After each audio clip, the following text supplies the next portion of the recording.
Selamat datang kembali di channel Investment Idea. Pada sesi kali ini, setelah kemarin kita membahas mengenai BI rate dan trade balance,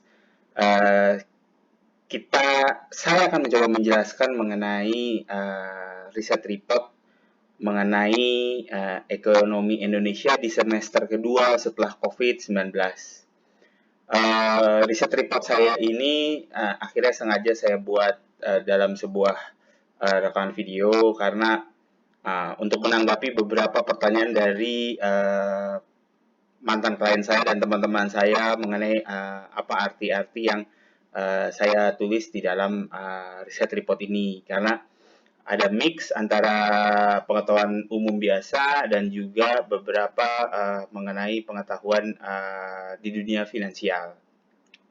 Jadi izinkan saya untuk memulai untuk membahas mengenai isi riset report saya yang saya tulis pada tanggal 25 Mei 2020 dan saya sebarkan pada tanggal 26 Mei 2020.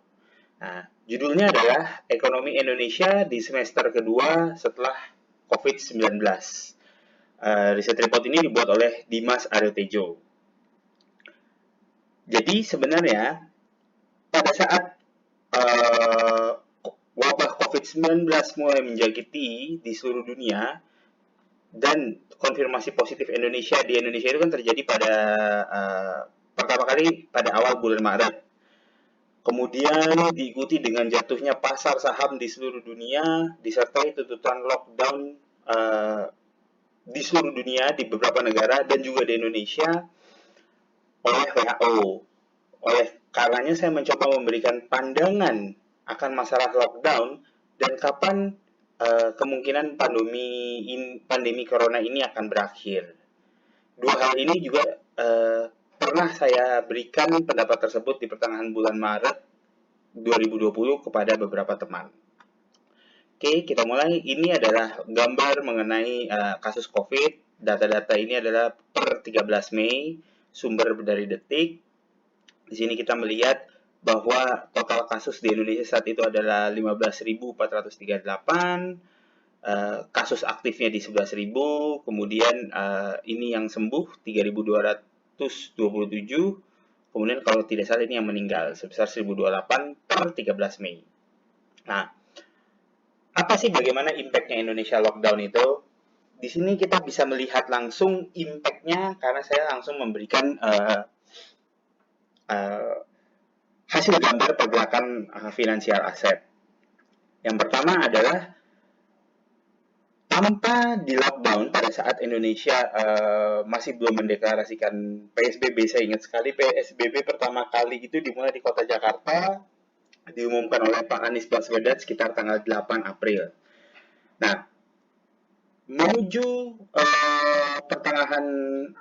menuju bulan April tersebut, market saham di Indonesia sudah mengalami kontraksi, terutama dimulai dari yang namanya Indonesia rupiah per mata uang kita. Memang pada periode ini saya garisin pada saat yang gambar ini adalah perpindahan tahun antara 2019 dengan 2020. Memang rupiah sempat mengalami penguatan, tetapi di pertengahan Januari rupiah itu mulai berangsur-angsur melemah sampai mencetak rekor tertinggi sebesar nilai tukarnya pada level 16.620, yaitu pada tanggal 23 Maret tahun 20. Nah, berbeda dengan di dunia pasar saham itu sudah mengalami kejatuhan semenjak dari awal Januari. Jadi kita lihat nilai kapitalisasi nilai indeks saham pada saat 2 Januari ada pada level 6.300. Kemudian pasar saham itu jatuh terus sampai ke level 4.194 pada tanggal 20 Maret.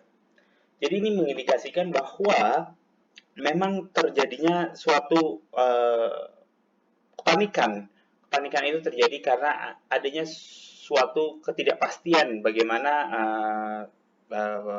pemerintah akan menghadapi pandemi corona ini, dan akibat pandemi ini bagaimanakah reaksi pemerintah untuk menyelamatkan ekonomi.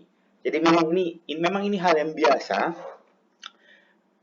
apabila belum adanya suatu kepastian bagaimana pemerintah dapat mengatasi hal ini, maka pasar saham maupun pasar uang, mata uang Indonesia, dia akan terkoreksi terlebih dahulu sembari menunggu bagaimana pemerintah bereaksi dan bagaimana solusi yang pemerintah akan berikan. Jadi di sini kita lihat kepanikan terjadi di sektor finansial dan memberi tekanan kepada pemerintah untuk memberikan lockdown. Masalahnya, kenyataan yang harus kita pahami adalah bila sampai lockdown terjadi, maka ekonomi dapat lumpuh total sehingga defisit APBN yang awalnya defisit 3% dapat melebar jauh di atas 5%. Ini yang saya maksud. Dan inflasi bisa meroket di atas 10% atau bahkan bisa mencapai 20% sehingga lockdown malah dapat menimbulkan suatu krisis ekonomi yang baru. Tentu sekarang kita sudah mengetahui berdasarkan dari pernyataan Ibu Sri Mulyani bahwa ternyata dengan PSBB pun defisit RAPBN tetap melonjak sampai mendekati nilai sudah mencapai nilai defisit minus 6,5% dari APBN. Surprisingly, yang menarik adalah terjadinya deflasi, bukan inflasi. Jadi di sini adalah masyarakat ternyata takut untuk membelanjakan uangnya. Jadi semenjak di bulan Maret, April, Mei, Juni itu selalu Indonesia mengalami deflasi selama month on month. Nah, kemudian di sini yang saya sebut sebagai krisis ekonomi baru, yaitu adalah karena misalnya dengan adanya ajakan lockdown, sudah terbukti pada saat pengumuman produk domestik bruto Indonesia pada kuartal kedua, kita sekitar minus 5,3%. Minus 5,3% secara year on year. Itu baru diterapkan PSBB. Di beberapa negara, pemirsa paham dan pemirsa mendengar bahwa Amerika aja sampai dengan minus 30%. Dan banyak negara lain di dunia. Kalau yang plus adalah hanya Cina. Negara Cina itu mengalami kontraksi juga. Dari 6% dia mengalami PDB-nya adalah hanya tumbuh 2,4% kalau saya tidak salah. Nah, di sini saya menjelaskan bahwa inflasi itu dapat meroket dikarenakan tidak adanya kegiatan produksi barang. Nah, ini tadinya pemikirannya malah inflasi yang terjadi, ternyata adalah deflasi yang tadi saya sudah jelaskan ya. Nah, jadi untuk gambaran mudahnya, anggaran yang defisit melebar itu disebabkan terjadinya lockdown yang menghentikan kegiatan ekonomi. Jadi pemerintah harus menyediakan ketersediaan dana subsidi. Di sini saya kasih highlight-nya, dana subsidi dan konsumsi. Maka kurangnya anggaran tersebut membuat pemerintah harus menerbitkan sebuah surat hutang baru untuk menutupi kekurangan defisit anggarannya. Di sini kita bisa lihat defisit APBN berdasarkan Tempo, masukan dari Tempo. Ini ada data sebelum pandemi dan ini adalah estimasi sesudah pandemi. Nah, jadi dengan adanya defisit anggaran tersebut, maka pemerintah harus menambal selisihnya itu dengan surat hutang yang baru. Nah, problem di sini adalah kalau menerbitkan surat hutang yang baru dan tidak bertumbuhnya PDB Indonesia di 2020 sesuai yang diharapkan, maka diestimasikan debt to GDP di Indonesia pada tahun 2020 dapat menembus 35% per PDB-nya. Sehingga keputusan pemerintah Indonesia yang memberlakukan PSBB bukan lockdown dianggap tepat untuk kondisi negaranya. Kemarin saya sedikit mengecek pada website trading ekonomi kalau tidak salah memang Indonesia sekarang sudah menyentuh debt to GDP-nya sebesar 40%. Tapi nanti teman-teman boleh mencoba mengeceknya kembali. Nah, ini yang saya kasih gambaran mengenai estimasi debt to GDP. Saya ambil data dari Trading Economic dan dari IMF, beserta ada beberapa proyeksi debt to GDP sampai dengan tahun 2023. Nah, tentu kalau kita membahas mengenai ekonomi Indonesia itu sendiri tidak terlepas dari adanya update suatu atau tidak lepas dari suatu keadaan ekonomi global. Oleh karena itu, di sini saya juga mau mereview bagaimana impact yang terjadi dan apa juga yang dikerjakan oleh negara pemegang nomor satu ekonomi dunia, yaitu Amerika Serikat. Di saat yang bersamaan, pada saat terjadinya pandemi, Amerika Serikat mengadakan quantitative easing seri yang keempat, di mana sebenarnya quantitative easing seri yang keempat itu sudah dilaksanakan per Oktober 2019, yakni mereka menargetkan pasar overnight dari pasar pinjaman antar bank. Gitu. Ini penjelasan ada di sini mengenai quantitative easing yang keempat. Nah, setelah terjadinya pandemi, Central Bank di Amerika kembali menargetkan suku bunga mendekati nol dengan memberikan suntikan uang sebesar US dollar 1,5 triliun US dollar.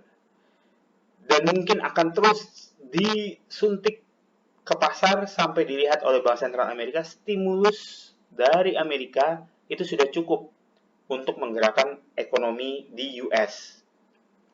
Tentu mereka memang ingin memprioritaskan ekonomi di US sendiri, tetapi impact-nya adalah kalau Amerika melakukan quantitative easing atau mereka mencoba kembali mencetak uang, maka impact-nya hasil dari Amerika mencetak uang itu adalah akan mempengaruhi banyak nilai tukar mata uang di dunia.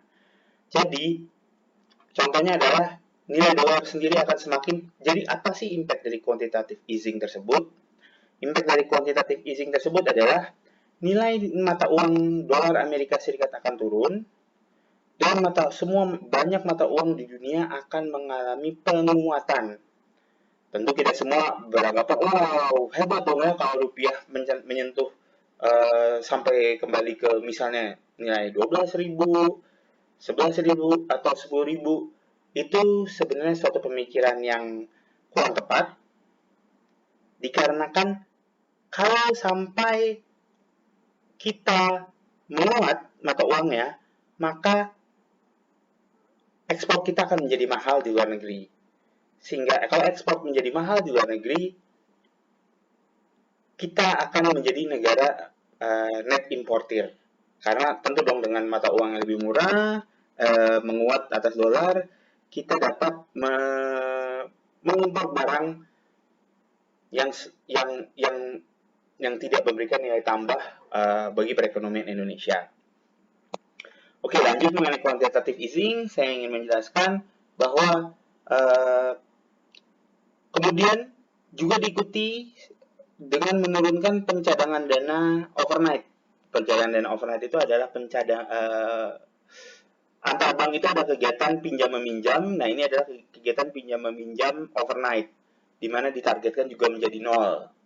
Juga kemungkinan akan diturunkan cadangan hutang perbankan di US menjadi turun ke bawah 10% dari nilai hutang. Nah, kebijakan bank sentral di seluruh dunia ini adalah bertujuan untuk menyelamatkan ekonomi dari krisis. Oleh karenanya banyak kebijakan yang diambil saat ini adalah menambah likuiditas yang besar untuk tenor pendek. Nah, definisi tenor pendek ini adalah durasi 1 hari sampai dengan 1 tahun. Bank Indonesia sendiri di dalam merespon kejadian pandemi ini saat ini juga sudah memberikan kebijakan pemotongan giro wajib minimum perbankan dari 8% menjadi 4%. Hal ini tujuannya adalah untuk menambah likuiditas perbankan dan persiapan untuk mendorong kembali pinjaman setelah masa PSBB ini selesai. Sedikit saya menjelaskan, giro wajib minimum ini adalah sebuah pencadangan yang harus ditaruh oleh bank-bank umum kepada Bank Indonesia. Tujuannya adalah apabila antar bank melakukan transfer supaya tidak terjadi gagal bayar. Jadi ini tujuan dari giro wajib minimum. Nah, seperti yang kita ketahui juga, pada saat laporan ini dibuat pada bulan Mei, saat itu Ibu Sri Mulyani belum mengumumkan akan adanya penempatan oleh pemerintah, kalau nggak salah sekitar nilainya di 30 atau 40 triliun kepada bank-bank pemerintah maupun bank pembangunan daerah dan 2 bank swasta. Jadi ini salah satu tujuan BI untuk memotong giro wajib minimum agar bank mempunyai kemampuan untuk merestrukturisasi hutang-hutangnya atau kredit-kredit masyarakat.